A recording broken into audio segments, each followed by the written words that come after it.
Back on the conversation. Our next guest is arguably one of the best marketers in the country.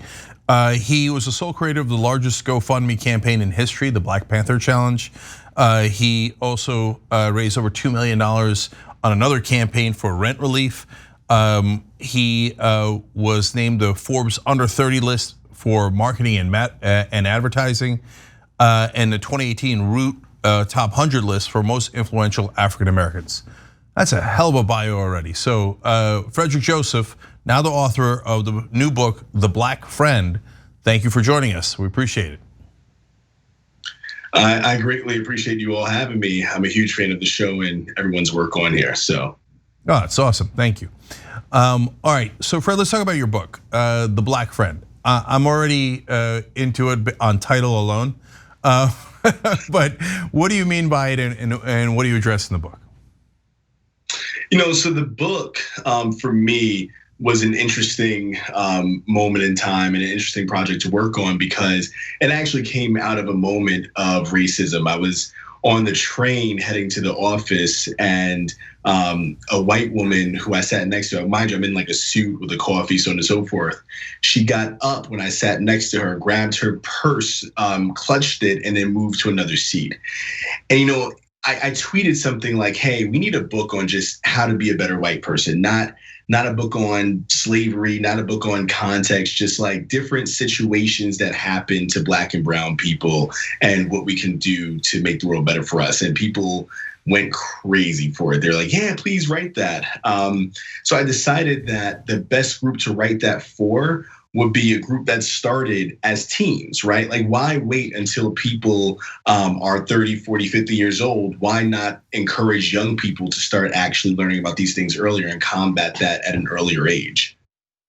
Okay, that makes a ton of sense. So let me ask you something for the audience that hasn't seen the book. What's the tone that you take? Because there is, how is that for an ironic question? What's your tone, young man? So there's a school of thought, in all seriousness, there's a school of thought that says, look, I'm not here to answer your questions. I got my life to live, and my job is not to represent all Black folks in the country, right? And there's another school of thought that says, no, let's patiently explain it to folks so that they could, if they're asking, let's educate them to the best of our abilities. So where do you come out on? I think it's a bit of both, right? Anyone who follows me online knows that I talk about things on a regular basis, things that happen in society, not just in regards to racism, but in regards to misogyny, in regards to homophobia, so on and so forth. And inherently what I'm doing in talking about these topics is teaching, right?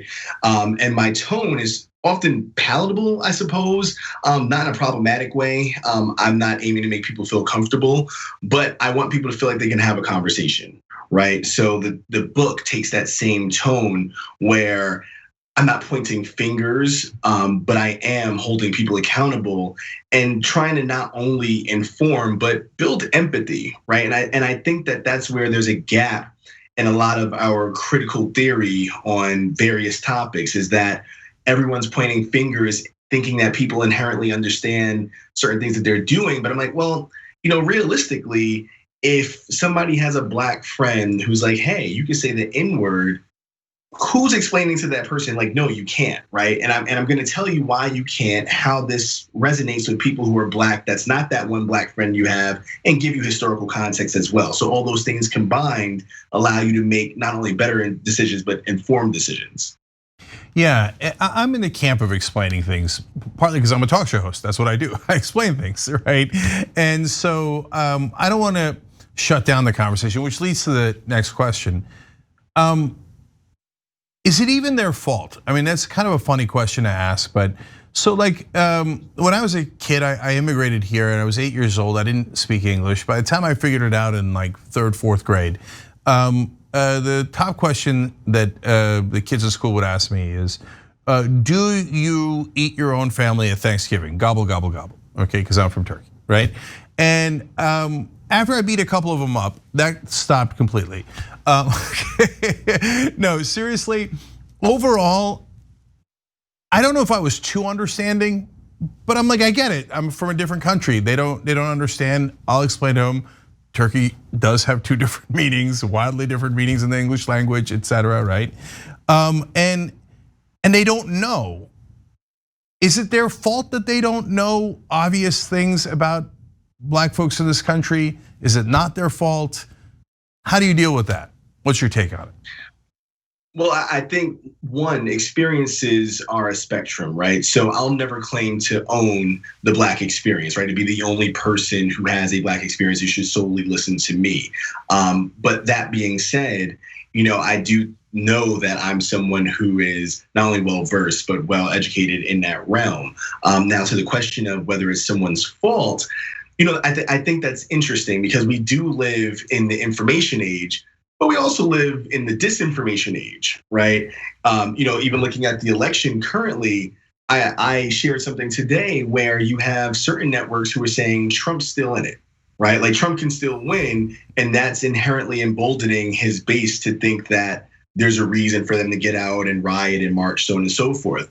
And in that, as an example, it is and it isn't their fault, right? Because the onus is on some of us who have platforms, some of us who have the knowledge to go out and combat these things, right? And that's me. I don't expect every person to be that way. Like I don't expect every woman to want to better men. I don't expect every person who's transgender to want to better people who are cisgender. But for those who take the time to do so, it is important work. Yeah, and Fred, what's your sense of where we are today? Because we were all hoping that things were getting better. There was no magic in Barack Obama being elected. Racism didn't magically go away, of course, right? And we've been through all that. But it was hard not to feel hopeful that things were getting better. We elected a black man as president of the United States. It's a hell of a thing, right? And then obviously we had this massive regression in the Trump era. But it's not really a regression. It was in a sense they were waiting to come out of the racist closet, and Trump gave them permission. But obviously there were some Obama and Trump voters that are in that weird Venn diagram where that actually intersected. So, what's your sense of where we are today? Are you more hopeful, less hopeful than you were 6 years ago? It's interesting. I think that I'm afraid. I don't know if I'm less hopeful or more hopeful. I'm absolutely terrified because what we have right now, I think, again, in this disinformation moment with the advent of the internet, over the last few decades, and then from that, the advent of social media, so on and so forth, is people who are not voting or supporting people based on facts, right? There are plenty of people, like the reality is more black people voted for Trump in this election than they did in the last election, right? Like the only group per exit polls, which are not always accurate, but if you take exit polls, the only group that decreased was white men, which doesn't necessarily make sense to me. But that frightens me. So, I guess if we're looking at hope, I have far less hope than I did because I think that we're not equipped yet to battle all of the things that are happening at once. It's not just Trump, it is Trumpism, right? This is still, Biden will be leading the country in Trump Nation. Yeah, so Trump Nation, it turns out, is half the country, and I'm with you. And that's what I wanted to ask you next, which is, look, in 2016, the people were super sick of the establishment. And Hillary Clinton was a very establishment pick for the Democratic Party. And they were in a populist mood, and understandably so. And so they made a mistake, in my opinion, and went with Trump. But, and they might not have known how bad he was, because we folks in news, our number one mistake is assuming how much people know about news and politics. They really know very, very little, the great majority of people, because they're busy leading their lives, right? So I was willing to give him a mulligan on 2016 at some point, right?